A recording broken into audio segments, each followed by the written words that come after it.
All right, OGV 24, episode 24. It's the Griffey episode. It's the Kobe episode, however you want to call it. We have a very special guest. He's making his record third appearance on OGV, host of Golf Subpar, host of Gravy and Sleeze on Sirius XM. It's Drew Sleazy Stoltz. Sleeze, thanks for coming on again, brother. Of course, bro. Third time. That's the record, huh? Yeah, Three you is hold the the most? record. Yeah, my roommate Beautiful. from the minor leagues, he's been on twice. He was on last week. We did like a Tales from the minor leagues type thing. Yeah. But you passed him up. So congrats. Beautiful. Sure, it's always good to be in the books. Always good to be in the books, no matter what. But yeah, man, appreciate you having me. It's been a while, and looking forward to talking a little shop. Absolutely. So since you last came on, big things for you. You made your caddying debut on the PGA Tour for Wyndham Clark, who, by the way, undercover beefcake, Wyndham Clark. He's got some tree trunks, not as big as your legs. No, not like mine at all. But yeah, the kid stays in the gym, and he's a kid I've known for, man, a long time. So he grew up in Colorado, which is where I'm from. I've known him since junior golf. Like, he would come and stay at my house for tournaments and stuff like that. So we go way back. He lives in Scottsdale here now, and just one of my closest buddies on tour. And just for a long time, I was always giving him shit like, yo, man, when are you gonna get me out on the bag? Let's go. You want to win? Put Booby in, let Booby spin. So yeah. We were just kind of messing around, and he's like, yeah, dude, one of the, sometime probably after a couple of drinks, like, yeah, dude, you want to do it for real? And I was like, yeah, I'll do a week if it's like, if you want it. And then he's like, where do you want to go? And I was like, Colonial, bro. A, shortest walk on the PGA Tour. B, that's where I grew up, or not grew up, but that's where I played in college when I was at TCU. It's literally like on our campus there. So I knew that golf course, which is actually helpful. And he was like, all right, dude. And sure enough, like, a month or so leading up, he's like, yo, you still want to do this? Still want to hoof it for me? I was like, yeah, let's go. And we booked it, and we had a ball, man. We had a blast. It was really fun. I kind of told him the deal going in, like, look, I'll get you your yardages. I get you front edge, back edge, cover, all the stuff. But like, I'm not out here to freaking grind and not talk and, all that. So I was like, I'm out here to have a good time and fun and laugh and joke around. So if you want that, let's do it. Let's go have a good time. And if not, like, I totally get it. And you can have your, your normal guy on the bag. And he's like, no, dude, this is what I need.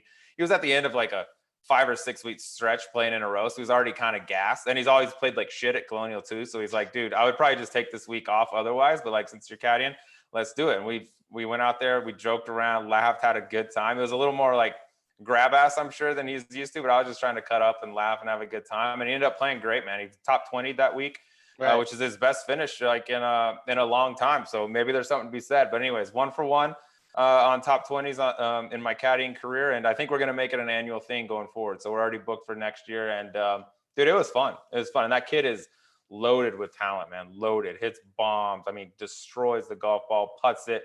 Just needs a little tweak with the brain, a little shot of confidence, I think. But big things coming for Dub. Yeah, it's awesome. Is there some sort of standardized test, like an SAT type thing, that you have to take when you like to actually be a caddy on the PGA Tour? Is there some sort of, I don't know, registration that you have to pass or something like that? If there was any sort of like vocabulary or math test and or drug testing, I think you'd see a big shift in the lineup out there in terms of caddies. But dude, the caddies they're the best. I mean, every dude is different. Like, so some guys, like Bryson's caddy, his new caddy is actually a pretty good buddy of mine. He used to be here in Scottsdale. And like, I mean, dude, that's you got to get your doctorate and, all kinds of shit to go. I mean, the amount of information he wants before he pulls the trigger is mind blowing. And then I know guys that are like, no thanks. I literally give my guy like the front edge and the flag, and that's it. He's like, he does the wind, he does the covers, he wants to do it. And some guys just don't want it. You know what I mean? Right. They just, like, less is more for some of those guys. So I told Dub going in, I was like, look, if you want to get out the greens books and do all your shit and like all that, like, do it. But I'm pretty much here for, let's have a good time. Let's stay loose. Let's have fun. I'll get you your yardages, and I'll help. I'll come in on any putts you want. If you want help with reads. So I did a lot of green reading, but basically the other stuff was pretty basic. It was more just fun. But every dude out there like varies in terms of what they're looking for from information wise. And last thing on this, you've talked about it a ton on Subpar, and I'm sure you talked about it on Sirius as well. You went through some sort of initiation process for the caddies or the players as well. You were pranked into thinking about is about your shoes, if I'm not Yeah. mistaken. Take us through that. Take us through the thought process, and if you actually were sold and thought you were actually getting fined. Yeah, dude, it was on Friday. We just finished and it had poured rain in Fort Worth the entire week leading up. So the golf course was soaked. They couldn't get mowers out on the rough. You know, it was like the puddles in the fairways and the practice rounds. Like it was soaked. So I just brought down like regular like Air Max, you know what I mean? Like that was what I was going to caddy in. I just was like a tennis shoe guy. Yeah, exactly. Just wanted to look fly more than anything else. And we get down there, dude, and it's like got like the mesh, you know, it's got mesh lining in. I'm like, dude, my feet are going to get fucking destroyed out here. Like wet socks on the first hole. That's a long day out there. So Dub, who's a Nike guy, was like, "Oh, dude, no sweat. I'll get Nike. Like, what size you wear? I'll get Nike to get you some waterproof stuff to loop in." I was like, "Oh, perfect. Yeah, I'm an 11." So next day, shoes show up, and they're the spikeless golf shoes, right? They're like rubber soled, but they kind of have little jags, like like you would see in most tennis shoe golf shoes type of deals. And it like caddies, you don't wear golf shoes, you know what I mean? But these aren't golf shoes. They're rubber soled, but they're, you know, you can play golf in them, but they're 100% waterproof, and they're all white. And I was like, oh, this is perfect. Like your feet can't get wet in these things. So I was like, perfect. I'll wear these. And I wore them out there for a day or two. And I was like, you know, I knew most of the guys out there. So I'm catching shit for like, oh, well, you're one of the caddies that wear, you know, you're like the fans when you see them in the gallery and they're wearing golf shoes, like, bro, you're not playing, you're caddying. You don't need right. golf Or like shoes the or baseball guys wearing a full jersey. Yeah, exactly. Yeah, Bring in your glove and all that. Fuck, and man. Yeah, so they're just giving me shit about that, and like it's no problem. But I asked a couple dude, and I asked Wyndham too. I was like, "Yo, are these cool? Like, I would never wear spikeless golf shoes, period, out here. But I don't want anybody to like bitch if I'm walking on the greens or anything. Oh, he walked in my through line and he's wearing these, and he's like, dude, there's no problem. He's like, these guys wear hiking shoes with all kinds of weird shit on them. He's like, you're totally fine. I was like, all right, I just want to double check. You know, I don't know how picky some of these guys are. So we finished on Friday. We come in, we'd made the cut, we're in good position, we're all happy, we're gonna go have a few beers, whatever. And this dude walks in right after we sign our card in the scoring tent. We're walking out, hey, what do you want to do for lunch? All this. This guy walks in and he's in like a shirt and tie, which is all like the higher ups on tour. That's what they wear out there. And he's is official looking dude, right? And I didn't know who he was. And immediately he stops us and he's like, oh, hey guys, how you doing? I'm like, hey, how are you? We're gonna walk by. And he's like, excuse me, are you Drew Stoltz? And I'm like, yeah, what do you need, bud? You know what I mean? yeah, nice to meet you there, Jimmy. Right. Pleasure. Hope to see you this weekend. And he's like, hey, man. Chief? And immediately like the tone changed. And Dub's standing right next to me. And he's like, hey man, hate to be the bearer of bad news, but we've got some complaints coming in about your footwear. And I'm like, what? And he's like, yeah, man, unfortunately, we have a pretty strict policy here. As Wyndham, as the player, you are responsible for your caddy's actions. And unfortunately, he's like, are those the shoes you wore? I'm like, yeah, I just walked off the course. He's like, can I see the bottom? So I show him the bottom. He's like, yeah, unfortunately, we have a very, strict policy, and it's very clearly worded here in our rule book that the caddies must wear must wear shoes without spikes, but all this like verbiage about what the shoes are supposed to look like. Dress code. Yeah, exactly. And he's just like, we've been getting a number of complaints now, so I thought I would address this, and unfortunately, we're gonna have to issue you a fine. And I'm like, what? And he hands me this piece of paper, and immediately I'm just looking for the number. I'm like, what's the number? What is this? $200, $500? What? I'm just like seeing what this is. And I look down and it's $1,000. I'm like, Jesus, dude, like that's a little ridiculous. It's not crazy, but like, come on, man. These like, there's a million dudes out here wearing, guys in our group are wearing metal spikes, but somehow my spikeless golf shoes are a problem. So I'm like, $1,000, dude. Are you kidding me? And I'm trying to be super nice though too, because I'm like out of my element, right? Like I'm a one-time caddy here. This is not like my job. And this guy's obviously, he's like the VP of whatever, and it's on this official PGA Tour letterhead and all this shit. And I'm like, wow, this looks official. And so I get done and we just eat it. And Wyndham's like, what do I do? How do I appeal? This is bullshit, all this stuff. And we walk off and I feel like shit. I'm like, dude, I'm so sorry. Like, I can't believe I did this. I was like, do me a favor. Don't tell anyone about this. I'll handle this fine. It's no sweat. We're going to be all good. And he's like, no, dude, we'll work on this. So I immediately go down. I'm like, all right, dude, I'm going to go to the caddy shack and just sit down and have lunch or whatever. And I'm going in. I sit down and I'm thinking of every dude that was like sandwiched between us on the tee sheet. I'm like, which one of these, who's the dude that's complaining? Because I know I'm about to have some words.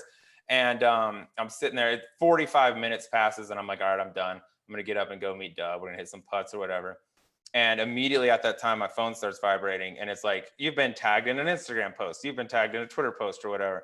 So I click on one of them. And the first thing I see is it's from Colt knows, so I do like the radio and podcast with. and it's a video of him interviewing Wyndham. And immediately I'm like, oh, this is bullshit. So I click on it and they're going through this like mock fake interview or whatever about how disappointed he is. And, this is an embarrassment and all this type of shit. And then at the end of the interview, they're like, gotcha. So the whole thing was fake. And I walk out and they're both standing right there laughing. And I'm like, you dirty dogs, you all this type of shit. And a bunch of the players knew about it and stuff. And then right after that, the VP guy, the tour official guy comes out. He wasn't a rules official. He's like higher up than that. Comes out and he's laughing and he comes over and gives me a hug. He's like, dude, I'm so sorry. It was so hard for me to keep a straight face. Wyndham was in on it the whole time, but he's like, had to do this to you. Like, you're all good. Those things are fine, dude. We just wanted to play. We just want to mess with you a little bit. So then it was all good. But like for a minute, it was such a bullshit rule that I'm like, this could be a real rule in golf. There's so many stupid rules. You know what I mean? Right. Like maybe by definition, these violate the freaking caddy shoe policy or whatever. But it was all good. So no fine, no nothing. But I'm plotting my revenge. I'm going to play the long con here. Got to wait to get these guys off guard a little bit. And when the time's right, you have to. You have to get your revenge in some way, shape, or form. But yeah, even so, it doesn't have to be like one big thing. It could just be kind of like a trickling of certain things that kind of lead up to this big climax finale. Yeah, they've got their head on a swivel, right? And there's even been a couple little things that I had no part in doing that they thought might be me starting to try. And so like their antennas are up right now. I got to wait for those to drop a little bit, and then I will have my vengeance. Yeah, that's where you're at your best, like Kaiser Soze from Usual Suspects. You just never know when you're going to strike. Exactly. Stealth. No, that had to have been a good feeling though at the end. Like, I know a lot of those guys, but the fact that everyone was kind of welcoming you in that way after, I guess, it had to have felt good after, like, oh, actually this high up rules official was in on it. Yeah, that was like they got a dude involved. Yeah, exactly. They put in some work. So I had to tip my cap to them, and some of the players give me, like, I used to be the guy on the road, like playing the pranks and doing the stuff, you know what I mean? And then so like it got flipped on me, so everybody was enjoying that. But I'm just lurking. I'm laying in the weeds. I'll be in ready. The shadows. I'll be ready. Yeah, exactly. All right. Well, we actually do have some golf coming up, some big time golf coming up. We just had one of, I think that was the best finish of the year. You can go to the Kramer Hickok Harris English playoff, as another viable candidate. But I think, when you have two blue bloods just duking it out like that, trading blows, I think that was the best tournament of the year. Before we get into the Tour Championship and who you kind of like to come out on top, the FedEx Cup. You've made some comments about it. The thing that you like most about the FedEx Cup is that they're willing to adapt and change kind of their format, how they do it. How do you think that they can improve, and what do you think they can do to make it less confusing? Because it's literally every single shot. It's like, well, now he's projected here, and now he's projected here. And it's like, I'm not even a casual fan. I'm actually like, I watch all of it and I still can't keep up with it. And I'm sure you're the same way.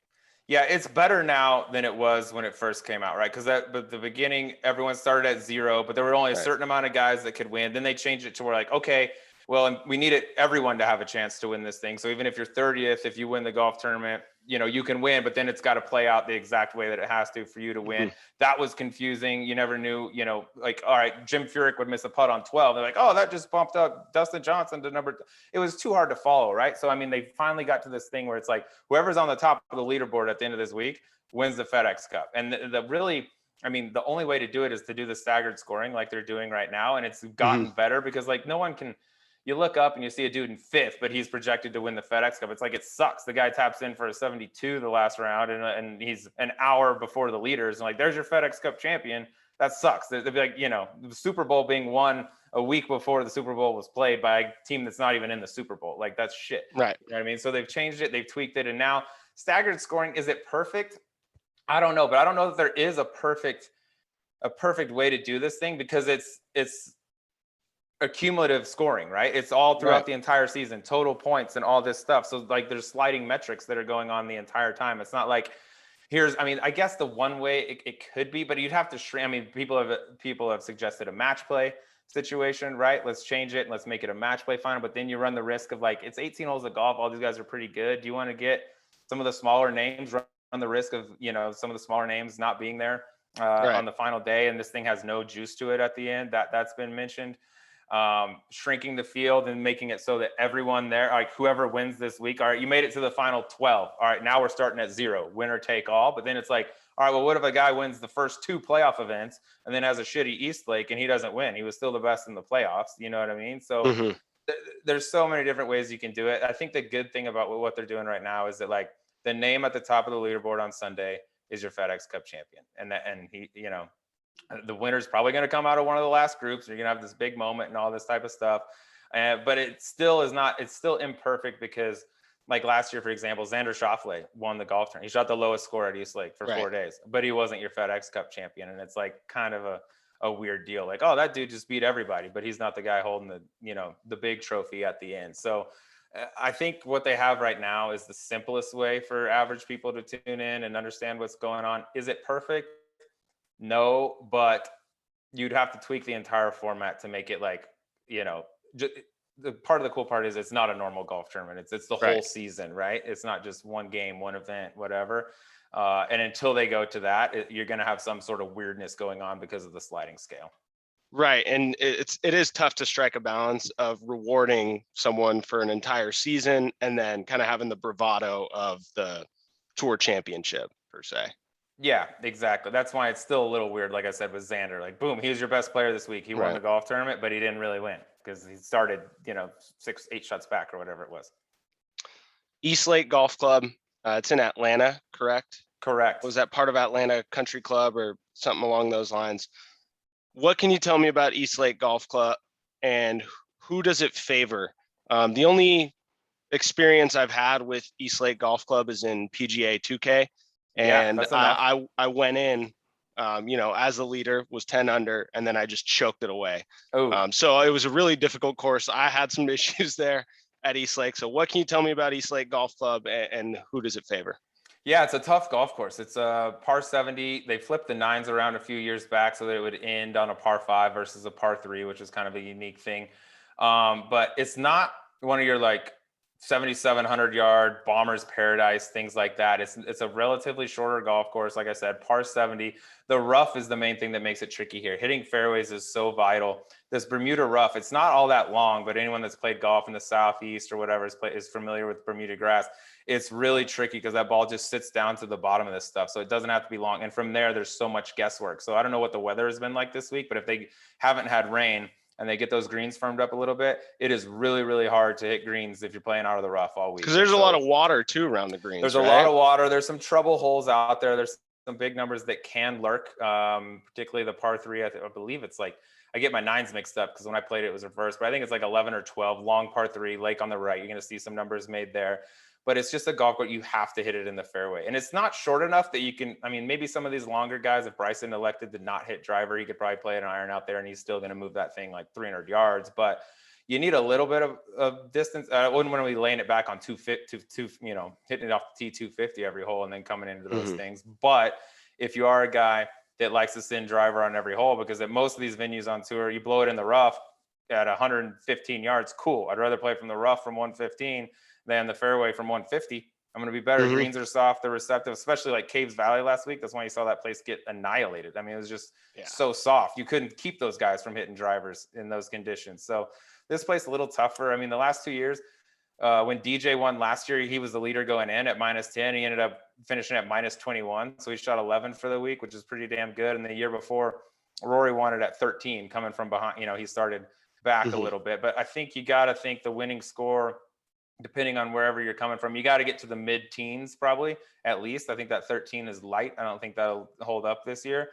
But you got to get to the mid-teens. So whether you're, you know, Cantlay starting at -10, if you can go get to 20, good luck. It's just a really hard golf course to go. I don't think you're going to see the 62. Like we've had 59 watch the last couple of weeks, right, on the PGA Tour. You're not going to get that at East Lake. There's not enough par 5s. You can't make the eagles that you need to shoot a 59. But it's a golf course where it's easy to make bogey really quickly without hitting that many bad shots, if that makes sense. Just miss the fairway by a little bit.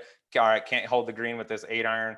Ball rolls through the green. Tough lie out of Bermuda. Missed par putt, bogey. Didn't really hit that bad of a golf shot. So it's a hard one to really go super low on. Right. And there's so many blue bloods now. Like, have we ever had this many like superstars in golf? And you can correct me if I'm wrong, but it just seems like every week, like it's so hard to predict because there's so many superstars and it just feels like it's a different one every week. I mean, we've only had there's only been guys that have won twice this year and that's about Yeah, it. you just don't see the guys rattling out. Like, you can go back a number of years. You had like VJ Singh winning a shitload of times. Tiger did it every single year. David Duval would win it. There's just, it's so hard to win one time, much less put 3 or 4 together. I mean, it's just they're too good, man. It's like Mm-hmm. the caliber of golf as a whole has jumped up a couple ticks in the past decade, I would say, with the youth movement. You're seeing guys doing it at younger ages. And when you put this many good players on a golf course in the same week, someone that's elite is going to go have a week.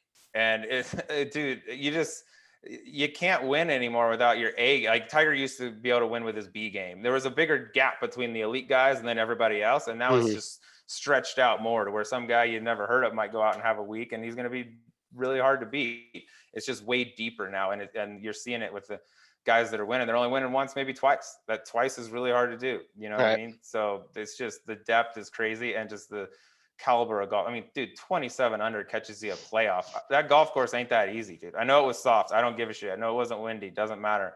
27. You got to shoot. Your bad days got to be 6 under. I mean, that's tough. Fucked up. Yeah, it's tough. Fucked up.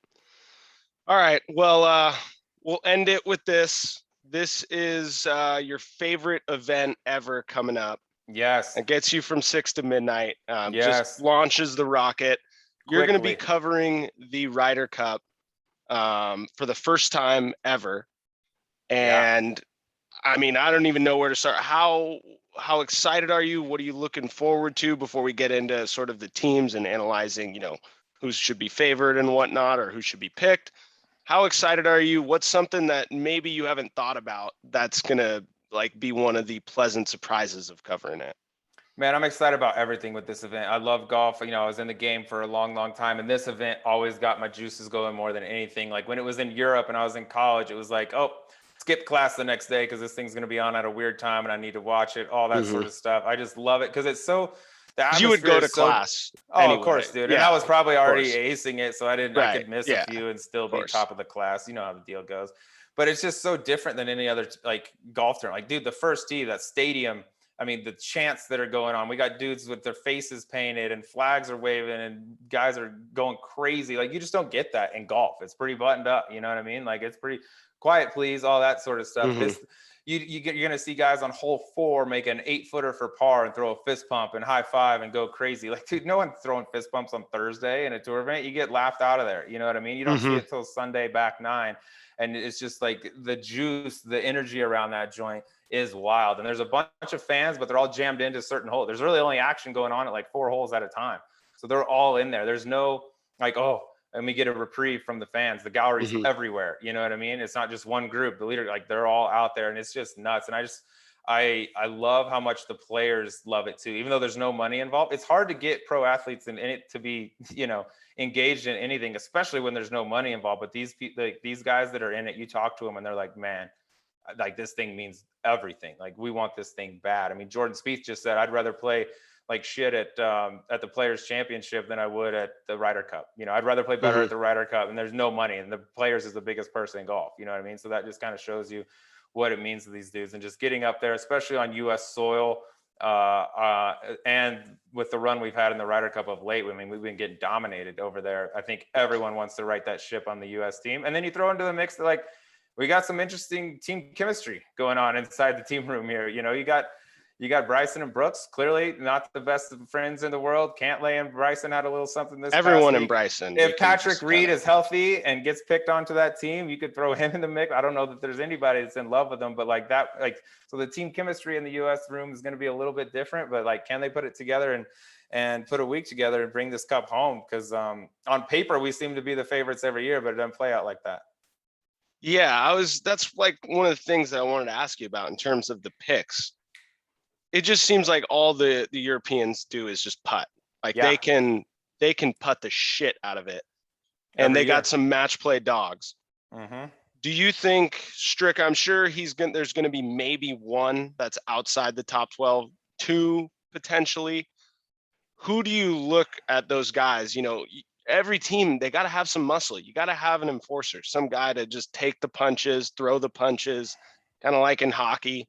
Who do you think are a couple candidates that are outside of that top 12 that Stricker and I guess Phil and Fred Freddie. Couples now Yeah. can incorporate in there just for some beef, some muscle? Yeah, it's funny you bring up like outside the top 12 because I had Joe Scovern today on radio co-host with me. That's Ricky Fowler's caddy, who's been a part of 4 different Ryder Cups. And we were going down the list. I was like, all right, Joe, you're the captain. Thing starts tomorrow. Who are you going with? And for the first time, this was my take as well. I said I'd go with the top 12 right now. Daniel Berger's in the 12th spot. Webb Simpson's in 13. Sam Burns is up there. There's a couple other guys that are right there that you could make an argument for, but if it's ended right now, I'd have a hard time taking any one of those 12 out of there. Patrick Reed being the question mark with his health, right? I mean, he's Captain America, quote unquote. This thing fires him up more than anything. He's like our counter to Ian Poulter in the past, right? Poulter's the guy that makes every putt, plays to the crowd. The Americans hate him. The Europeans love him. It's the same way with Patrick Reed. Everyone embraces Patrick Reed for 1 week and then they go back to not liking him anymore. But when he's on Team USA, like you want him on that team. He's made big putts. He shushes the crowd. He goes toe to toe with Rory when Rory was balling. You know what I mean? Like he's been our kind of villain, I guess, that to contrast Europe's Poulter, I would say, the guy that seems to make every putt that matters in the biggest spots and just rides that energy and emotion that they have at a Ryder Cup. Patrick Reed would be that guy, but I'd have a hard time leaving off anybody right now. And that could change. Tour champion, you know what I mean? The picks don't get made. So that could change. But right now, as it stands, I'd have a tough time leaving off any one of those 12 and going outside. And I don't think Stricker's going to do anything crazy. He's a pretty by the book dude. I don't think you're going to see anything too wild out of these picks. Could you see 1, possibly 2, depending on Patrick Reed? Yeah, I think you could, but it won't be anything drastic. I think those top 10 right now are inked.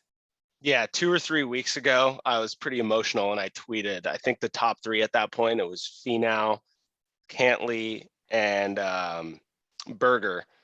And I tweeted, pick one of those bottom 3 and put in Kisner and Kiz Horschel. Got a lot of push. Yeah, Kisner and Horschel, just because Horschel won the match play. Horschel's a dog.